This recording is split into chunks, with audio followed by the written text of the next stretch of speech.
So this is the connector for the esid, typically just showing with a piece of the SID. This one, you have to press this button here to open up this little arm, and when you open up this arm, the whole thing comes out. And this one, which I believe is the hard one to take apart for everybody. First off, I'm going to just take away the cable protection. So now the cable protection is loose. And now to separate this is the hard part, because this connector is one of the worst I've seen. It's very hard to take apart without damaging it. It's actually not made to take apart, because you see these little hooks here. The one that holds it in place, it doesn't like it slides out. My solution is to simply remove these hooks. Take something sharp and just take away the plastic, because they don't really serve a purpose, because they can easily be contained even when they are gone.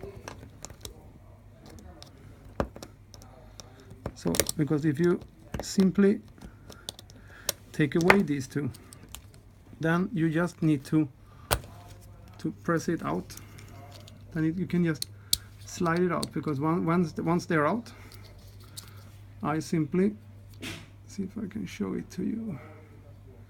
There is a hole here, and I can just press it out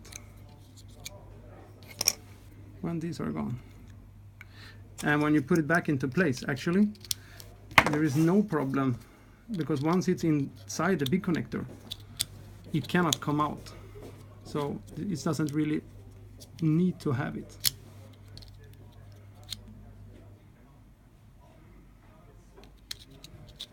And of course now it's very easy to take it apart, because there's nothing that locks it. But if you put a cable lock here, it will never come out once it's put into the connector. And when it's out, to take out the cables is also very simple, because you just have to push this pin here and then pull it out. It doesn't really have to show it, because you shouldn't have to do it, but you see, you just press this piece of the connector here, and to put it in, it's just to get it in. Yep.